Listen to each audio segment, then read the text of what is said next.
Bonsoir, Parashat Tazria. Donc nous avons, au début de la Paracha, des psukim qui nous expliquent que quand une femme, elle va accoucher et avoir un garçon, elle restera 7 jours dans ses jours de Nida, on va dire, et 33 jours dans des jours de pureté.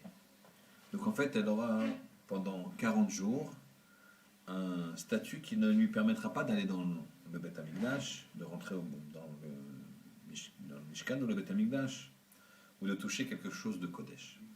Par contre, si c'est une fille, tous ces temps-là seront doublés. Au lieu de 7 plus 33, ça sera 14 plus 66. Donc on passe à un total de 80 pour une fille, par rapport à un garçon qui est 40.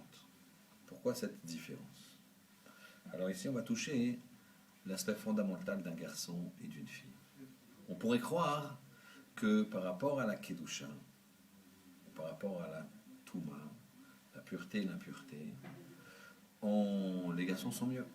Mais c'est bien le contraire.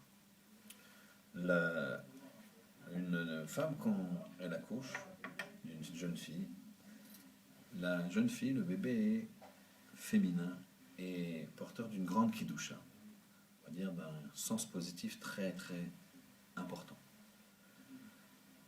Et donc, il sort du corps de cette femme un grand potentiel de Kedusha, de positif.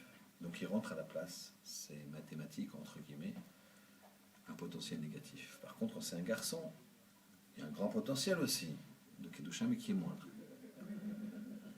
Et donc quand il est remplacé par un potentiel négatif, qu'on va appeler la Touma, l'impureté, puisque c'est proportionnel. Je rappelle que la notion de pureté et d'impureté est la suivante.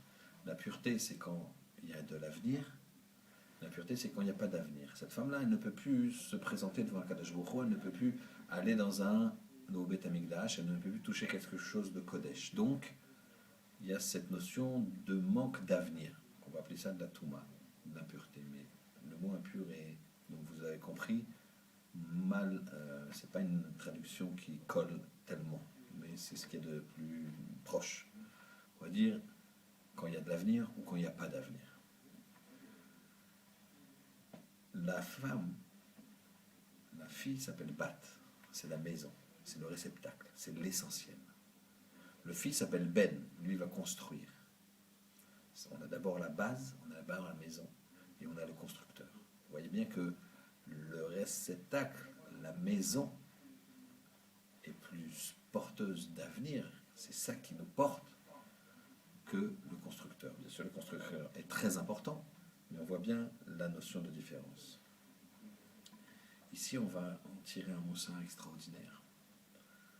C'est que dans toute chose, même dans un accouchement, ça paraît pas bénin, mais je veux dire naturel, on a cette notion, ce qui est porteur de plus d'avenir ou de moins d'avenir. Ce qui est le tov, on avait dit une fois, l'avenir, ce qui est le ras, ce qui n'a pas d'avenir. Et ça doit nous obliger à réfléchir que en tout temps, tout instant, toute situation, on doit se poser la question. Ce que je suis en train de faire, ça a de l'avenir ou ça n'a pas d'avenir? C'est positif ou c'est pas positif? Dans tout, dans la relation avec son prochain, dans notre relation avec Akadosh Baruch Hu. Ça, c'est le point essentiel ici. Ne pas se tromper. Il faut à chaque fois que notre action, notre pensée, notre façon de voir, notre façon de comprendre, toutes ces choses-là doivent être orientées vers quelque chose de positif, vers quelque chose qui nous présente un projet. Alors qu'Hachem y fasse qu'on comprenne que la vie ne se joue pas comme ça, en regardant un accouchement, c'est bien, Mazel Tov. Non, non, non. Une bar mitzvah, le travail, une réussite ou pas, et on passe, et on le prend au premier degré. Non, non, non. Ces choses-là doivent se voir dans le sens d'une progression vers Hachem, d'une progression vers soi dans son rapport avec l'autre, ou le contraire, chas v'shalom, d'un recul. C'est ça qu'il faut voir dans chacun de nos actions, qu'Hachem nous aide à être tout le temps portés vers le Tov, tout le temps portés vers l'avenir. Shabbat Shalom.